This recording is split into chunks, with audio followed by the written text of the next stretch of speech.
Sa punto pong ito'y makakausap naman natin si Health Undersecretary Maria Rosario Vergeire. Magandang tanghali po sa inyo.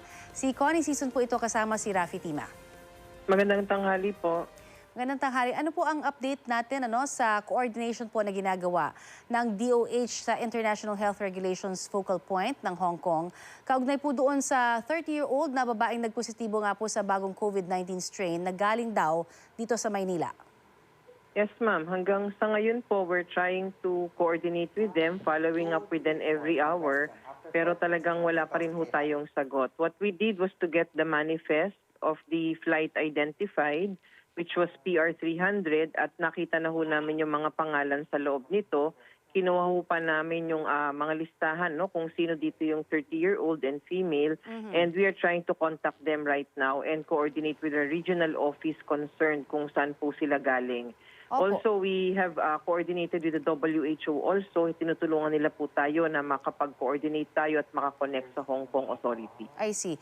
Doon po sa DOH press statement po, ngayon pong umaga lang, wala pa sa bansa, sabi ninyo, yung SARS-CoV-2 variant mula po sa UK. Pero kung base po sa findings ng Hong Kong na December 22 pa daw nang galing ang pasaherong nagpositibo sa COVID variant na ito, baka hindi lang po daw siya nag-iisa at tila delayed na rin ang travel ban na ipinataw natin simula noong pang December 24, 2020. Your reaction, ma'am?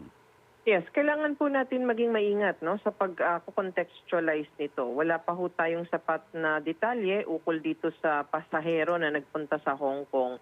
Kung siya ay nagstay dito ng matagal, ilang araw, siya ay galing kung saang bansa o galing lang pa talaga sa Hong Kong at bumalik sa Hong Kong noong December 22. We have to remember that as soon as the UK variant was identified, the government immediately restricted those passengers coming from UK on December 23. And we had the succeeding list of countries that we have restricted because they have officially announced that they have the variant. So sa ngayon po, tinitingnan natin kung meron pa tayong detalye makuha dito sa Hong Kong na pasahero na to. Ngunit inuumpisahan na natin ang contact tracing. Dito po sa mga na-test dito sa Philippine Genome Center, atin po itong mga existing at saka lahat ng 74 na nag-positive na mga pasahero.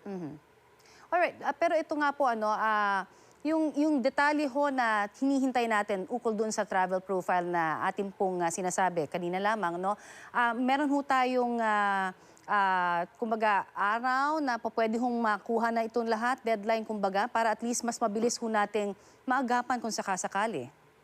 Well, the deadline or the target is as soon, gusto namin makuha na immediately. Yes, oo. Pero hindi po namin naantay para tayo ay magantay na matagal bago tayo umaksyon. Umaaksyon na ho kami ngayon. Kinuha ho namin yung flight manifest.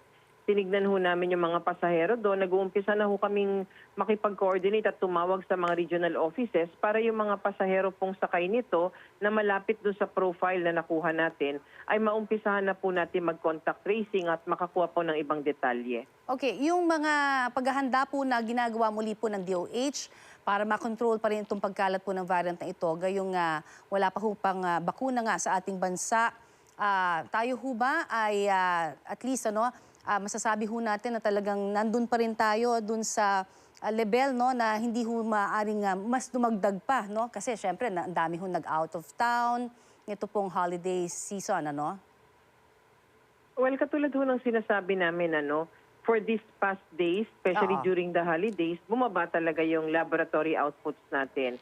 And it has reflected on the number of cases that we had been reporting. Gusto ho nating bigyang impormasyon ng ating mga kababayan na huwag tayo makampante. Tignan natin after 2 weeks kung talagang may lalabas na pagtaas ng kaso dahil po dun sa holiday activities na nangyari dito sa ating bansa.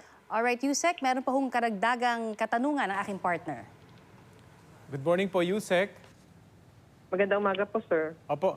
May resulta na po ba yung genome sequencing mula sa specimen samples ng mga pasaherong bumiyahe papasok ng bansa? I understand 74 yung nag-positive. Meron na po bang resulta? Kailan po natin maaasahan? Yes, sir. We already have issued this press release just about an hour ago kung saan lumabas na po na lahat ng tinest dun po sa mga incoming passengers, dun sa genome sequencing, hindi po nakita itong variant na ito.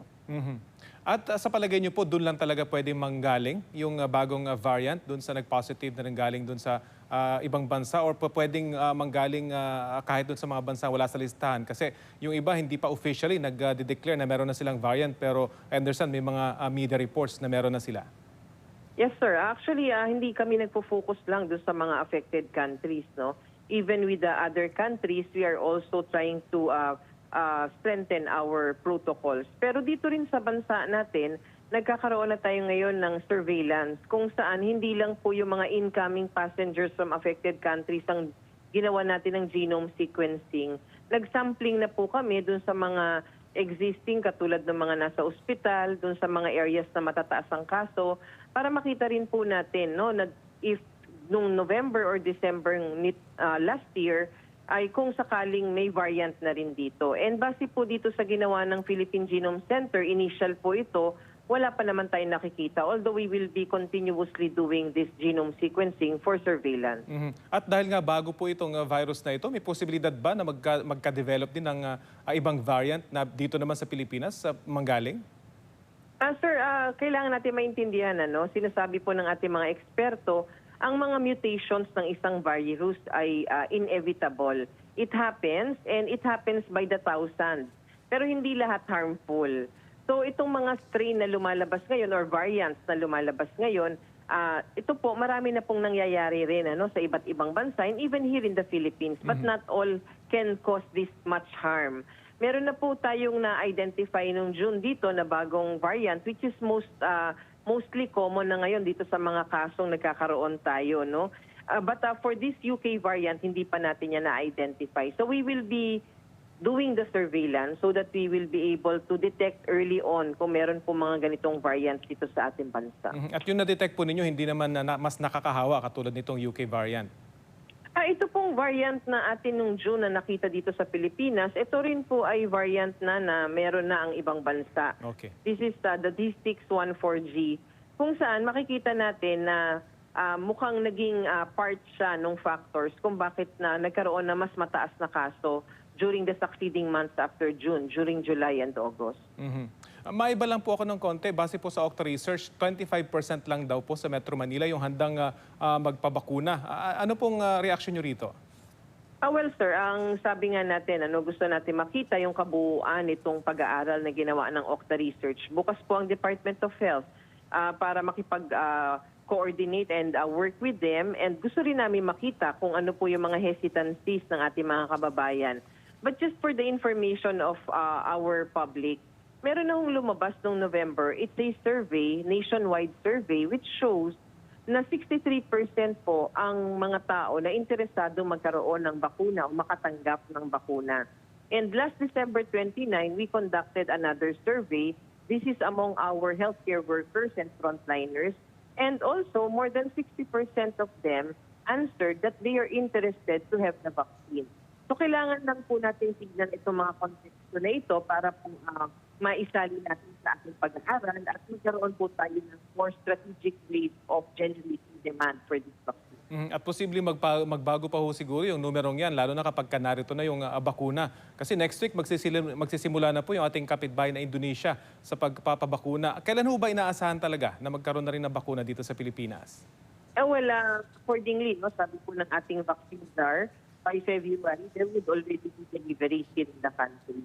So ito po ang inaasahan natin na kapag na-deliver na, maybe in 1 or 1.5 months, magagawa ng deployment na gagawin natin para sa bakuna. And lastly po, ano po reaction nyo dun sa pagbabawal o pag-alma ng mga senador sa pagbawal ng Pangulong Duterte na humarap ang PSG sa Senado kaugnay sa investigasyon ng kanilang pagpapabakuna ng hindi aprobadong gamot? Makaka-apekto ho ba ito sa inyong ginagawang investigasyon? Wala naman po. Kami po ay gumagawa ng investigasyon ang ating Food and Drug Administration base sa mandato. When it comes to this kind of matters, hindi na po namin masasagot yan. Okay, maraming salamat po sa oras na ibinahagi niyo po sa Balitang Hali. Maraming salamat. Si Health Undersecretary Maria Rosario Vergere.